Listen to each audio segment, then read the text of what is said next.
kasih izin bertanya pada kelompok penyaji. Nah kan kalau epistemologi yang saya pahami itu adalah bagaimana sih cara mendapatkan ilmu, atau epistemologi itu sebuah ilmu, sebuah yang membedah ilmu pengetahuan. Nah, jadi pertanyaannya, apakah ada kemungkinan orang-orang yang bergulat dengan epistemologi ini itu akan menghasilkan yang namanya konspirasi? Terima kasih. Saya mau mencoba menjawab pertanyaan dari Mbak Nita. Menurut saya, orang-orang epistemologi itu tidak cocok dengan teori konspirasi karena orang-orang epistemologi itu selalu berpandangan positif dan menentukan suatu hal berdasarkan bukti atau data yang ada. Sedangkan untuk orang-orang yang menganut berpaham tentang teori konspirasi, mereka lebih menilai suatu hal berdasarkan teori yang mereka percaya atas kebenarannya sendiri, belum tentu dapat dibuktikan dengan kejelasan. Dan mungkin seperti itu. Saya setuju dengan pendapat Mbak Sulis bahwa orang yang menganut epistemologi itu tidak akan mungkin melakukan konspirasi, karena orang epistemologi itu mendapatkan ilmu atau mencari kebenaran itu dia sangat tekun atau bahkan sangat mendalaminya, sehingga dia akan mempertanyakan sampai ke akar-akarnya. Mulai dari apa saja sumber-sumber pengetahuan, dari mana datang pengetahuan tersebut, apa watak dari pengetahuan, apakah ada di dunia, apakah ada kebenaran selain yang dibenarkan dan sebagainya. Sehingga orang yang berepistemologi sangat minim untuk melakukan konspirasi-konspirasi tersebut. Tapi kembali lagi kepada diri sendiri. Apakah orang tersebut menginginkan hal lain seperti membuat pengajaran baru atau lain sebagainya? Bagaimana? Apa ada sanggahan atau tambahan dari teman-teman yang lain? Saya Mbak. Silakan Mbak Klau, Dion untuk menambahkan. Tadi di positivisme dikatakan kalau orang itu di tahap kedua itu dia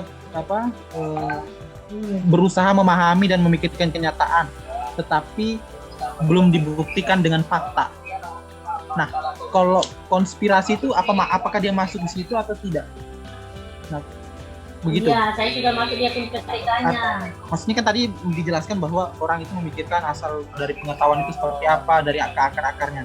Nah, tapi di sini ada di positivisme itu di tahap manusia berusaha memahami dan memikirkan kenyataan, tetapi belum dibuktikan dengan fakta. Nah, itu bagaimana? Baik, terima kasih sanggahan dari Pak Claudion. Tadi pertanyaannya, tadi tambahannya itu tentang tahap metafisis yang kemudian manusia berusaha memahami dan memikirkan kenyataan tapi belum mampu membuktikan dengan fakta. Nah, biasanya fakta-fakta itu berasal dari panca indera, di mana kadang panca indera itu bisa menipu makhluk atau bisa menipu manusia. Misalnya kita ketahui bahwa ini faktanya, kalau kita menaruh pensil di gelas yang berisi air, maka kita akan melihat bahwa pensil itu akan kelihatan patah, tapi nyatanya pensil itu tidak patah. Nah, itu adalah salah satu fakta yang berasal dari panca indera yang dapat menipu atau menipu akal, yang dapat menipu, sehingga panca indera pada tahap tertentu tidak bisa diandalkan karena ada sesuatu yang tidak bisa dipertanggungjawabkan yang lebih dari panca indera, yaitu ada sesuatu hal yang lebih bisa dipertanggungjawabkan, yaitu rasio atau akal pikiran. Kalau menurut agama, fakta tentang sesuatu hal itu tidak mutlak untuk dipaksakan. Misalnya tentang salah satu contoh tentang Islam. yaitu kita mengetahui bahwa pada saat Rasulullah pergi ke langit untuk menerima perintah sholat, sebenarnya kalau akal pikiran tidak mungkin Rasulullah pergi ke langit dalam waktu yang cukup cepat, cukup singkat, tapi dengan faktanya tidak bisa atau tidak mungkin, tapi dengan keyakinan, kembali lagi keyakinan kita kepada agama tentang suatu hal itu, maka kepercayaan atau fakta itu bisa di random, walaupun kita manusia ingin menggali tentang hal tersebut. Atau mungkin ada tambahan dari teman yang lain. Saya izin menyanggah, Mbak. Sebelumnya tadi kan Mbak, siapa tadi yang bertanya kalau misalnya konspirasi itu apakah termasuk epistemologi atau enggak gitu, Mbak ya? Ya benar, Mbak. Mita. Nah, tadi kan, Mbak Mita yang bertanya. Nah, tadi itu kan Mbak Nurnya ngomong kalau misalnya, gimana ya, seolah-olah kalau misalnya epistemologi ini adalah sebuah aliran. Apakah orang itu berepistemologi? Tadi Mbaknya ada ngomong kayak gitu kan? Mbak Nur tadi ngomong. Seperti kalau saya ingat dulu di awal Pak Yopi ada pernah ngomong kalau misalnya filsafat itu memiliki 3 cabang, yaitu cabang epistemologi, ontologi, dan aksiologi. Nah, jadi epistemologi itu bukan aliran gitu, Pak. Jadi Mbak, saya rasa nggak bisa ngomong kalau misalnya orang ini berepistemologi, karena epistemologi itu adalah cabang dari filsafat itu sendiri. Terus masalah tadi konspirasi itu tuh kan sebuah asumsi sederhana dari pemikiran. Jadi kalau misal kita pun mungkin setiap hari pernah berkonspirasi dengan diri sendiri. Oh, nanti kalau misalnya hari ini pagi ini panas nih, sore nanti hujan bakalan. Itu kan konspirasi kita sendiri. Jadi itu tuh asumsi-asumsi awal, dan otomatis pasti masuk ke dalam epistemologi, karena epistemologi ini berkaitan dengan pemikiran. Baik itu bisa dibuktikan atau tidak, ya orang aja yang berkonspirasi kalau ada segitiga pemuda aja sampai sekarang belum terbukti benar salahnya gitu. Jadi kalau misalnya masalah konspirasi, saya rasa dia masuk ke epistemologi pasti, karena itu termasuk proses pemikiran. Cuman yang saya tekankan tadi tuh kayaknya ada kesalahan kalau misalnya Mbaknya ngomongin epistemologi itu adalah seolah-olah Mbaknya mengungkapkan kalau epistemologi adalah sebuah aliran. Kayak misalnya orang ini berepistemologi, nggak ada kayaknya. Yang ada mungkin orang ini berpikir secara rasional, orang ini menganut rasionalisme, atau orang ini sedang berempiris, mungkin ada. Cuman kalau lagi berepistemologi kayaknya nggak ada gitu, Mbak.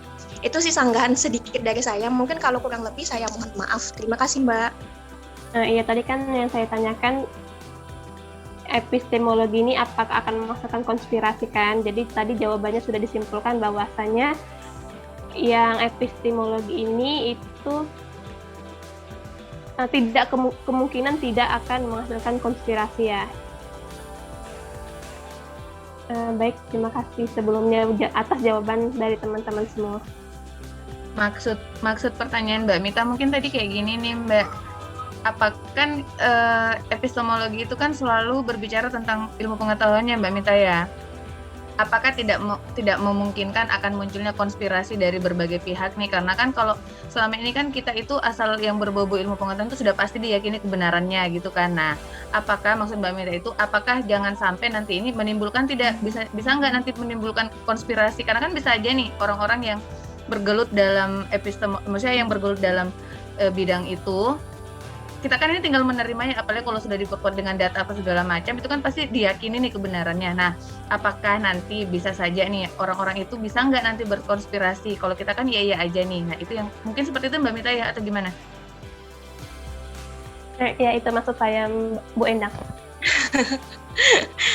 Baru masuk akal mungkin pertanyaannya, Mbak. Kalau kayak gitu, ya semua orang yang pemikiran sekarang aja belum tentu kayak kata Pak Yobi yang kemarin, masalah Pitagoras misalnya. Sekarang Pitagoras itu dipakai, bisa aja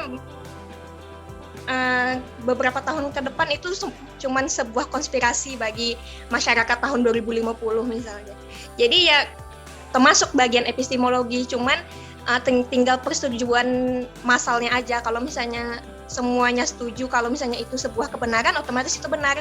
Cuman kalau misalnya ada seseorang yang berpengaruh terus mengatakan itu adalah sebuah konspirasi, tentu aja ilmu pengetahuan itu bisa berubah menjadi sebuah konspirasi gitu, Mbak. Sebenarnya agak menyimpang gitu yang saya tanyakan. Tapi kalau yang udah dijawab oleh Mbak Septia tadi, bahwasanya kalau yang di bidang epistemologi itu kan dia mencari kebenarannya, bagaimana sih ilmu itu didapatkan melalui kayak misalnya mencari cara kerjanya, metodologinya gitu kan. Nah, tadi kata Mbak Septia bahwasanya orang yang bergelut di bidang epistemologi itu tidak ada kemungkinan untuk menghasilkan yang namanya konspirasi-konspirasi. Mungkin kalau dari jawaban Mbak Septia bisa saya terima. Terima kasih. Terkait tadi epistemologi dan konspirasi, jika jawaban dari kelompok penyaji itu orang yang berpandangan mencari sebuah kebenaran melalui kacamata epistemologi tidak akan menjadikan mereka berpikir konspirasi itu, menurut saya justru sangat mungkin, karena justru orang yang konspirasi itu kan mereka mencari kebenaran itu dari berbagai sisi gitu, tidak hanya satu sisi saja gitu. Jadi menurut saya itu sangat mungkin. Terima kasih Mbak Lina. Berarti ada yang mengatakan mungkin terjadi dan ada juga yang mengatakan tidak mungkin terjadi suatu konspirasi. Tergantung sisi mana tempat kita menanggapinya.